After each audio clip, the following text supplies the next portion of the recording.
Otep à tous, bien-aimés frères et sœurs, que se passe-t-il entre la France et la Côte d'Ivoire? Qu'est-ce qu'il y a là-bas? On apprend que la France vient de céder une de ses bases militaires à l'armée ivoirienne, ce qui est une bonne chose. Hein. Ça, on attend ça depuis très longtemps, mais on veut qu'ils partent tous, hein, qu'ils ne laissent aucun soldat français en Côte d'Ivoire et que les soldats américains puissent rebrousser chemin, qu'ils repartent chez eux, qu'ils viennent installer des bases militaires aux États-Unis. Parce que je pense personnellement que la sécurité des États-Unis ne peut pas être assurée depuis la Côte d'Ivoire. Ce n'est pas possible. La lutte contre le terrorisme, là, à moins qu'ils donnent eux-mêmes aux terroristes des missiles intercontinentaux, des missiles hypersoniques, que d'ailleurs, ils ne fabriquent pas, puisque la Russie est en avance dans le domaine des missiles hypersoniques avec la Corée du Nord, la Chine et même l'Iran. Donc, écoutez, maintenant, les outils vous disent que nous, on fabrique nous-mêmes aussi nos propres missiles. Donc, imaginez ce que ça veut dire. Bref, la France s'en va. Emmanuel Macron qui disait qu'il va fusionner, il va marier. Un mariage forcé, bien sûr, puisque les Africains n'en veulent pas. Les Africains, nous crions haut et fort qu'on ne veut plus voir les bases militaires françaises en Afrique, on ne veut plus voir le CFA. Mais Emmanuel Macron insiste que lui, il veut fusionner ses armées avec les armées africaines. Mais là, il quitte. En tout cas, il enlève une bonne partie de ses soldats en Côte d'Ivoire. C'est vrai qu'après, il avait annoncé un plan de retrait d'un certain nombre de soldats français en Afrique. Hein, il va réduire le nombre, il va réduire, alors que l'on demande le départ total. Bref, vous savez quoi? Les Français sont en train de suivre les ordres de leurs maîtres américains.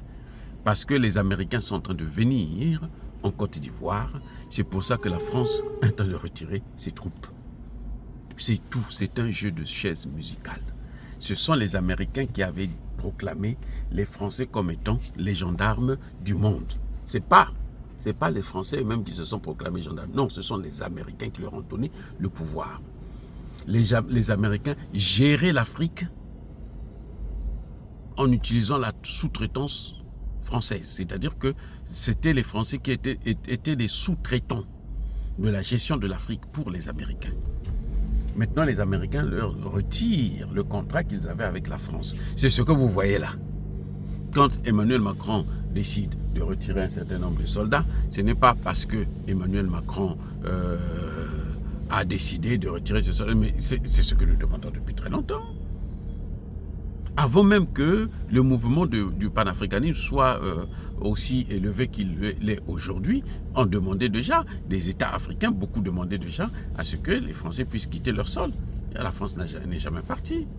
La France ne veut pas quitter le Niger, le Bénin. Les Français disent que nous, on va recoloniser l'Afrique. Mais vous allez recoloniser l'Afrique comment? Hein? Avec quels moyens? Avec quels hommes? Si vos hommes ne sont pas là sur place, vous allez les recoloniser comment?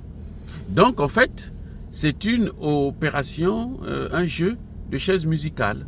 Les Français veulent partir pour laisser la place aux Américains, les propriétaires, les ngantiers, comme on dit chez nous en congolais, ngantier, c'est-à-dire le propriétaire de la terre. Je mets ça entre guillemets parce que c'est ce que les Américains pensent dans leur tête, que le monde là, c'est pour eux. Que c'est même pas Dieu qui l'a créé, c'est eux qui ont créé ce monde-là. Ou, au pire des cas, Dieu a créé le monde-là pour le donner aux Américains, pour que les Américains puissent le gérer. C'est pour ça d'ailleurs que vous voyez les Américains sont allés très loin. Et on voit là où ils ont amené le monde, qui est actuellement aujourd'hui en difficulté. Il n'y a que des guerres partout dans le monde.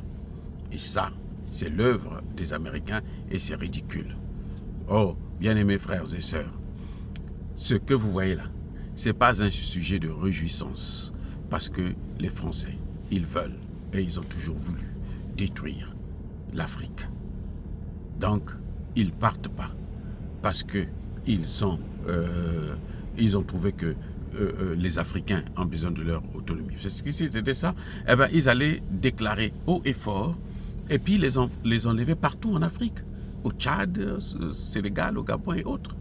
Ils partent, si c'était vraiment volontaire, si c'était sérieux, eh ben, ils devraient prendre aussi leur CFA et s'emballer avec. Nous, on n'a pas besoin de ça, ni le CFA, ni les bases militaires françaises. Et c'est ce que nous demandons depuis très longtemps. C'est Emmanuel Macron qui est en train d'insister, comme tout bon président français, il faut garder la présence militaire française parce qu'on estime que ce sont eux qui vont coloniser l'Afrique. Mais c'est fini cette affaire-là, la colonisation-là. Ça ne pourra plus encore se faire et s'appliquer dans nos pays. Dire cela, c'est inciter à la haine ou à la violence. Non, ya ba colère veille. Encore une fois de plus, bien-aimés frères et sœurs, je persiste et je signe. Soyez bénis, soyez abondamment bénis par le Dieu des Kémites et par nos ancêtres angélisés. Mais que tous ceux qui persécutent le continent africain, le pillent et le déstabilisent, qu'ils soient noirs, blancs, chinois, arabes, juifs, indiens, qui qu'ils soient punis, maudits, foudroyés, neutralisés, écrasés, effacés par le Dieu des Kémites et par nos ancêtres angélisés. Vive l'Afrique éternelle, j'ai dit et j'assume.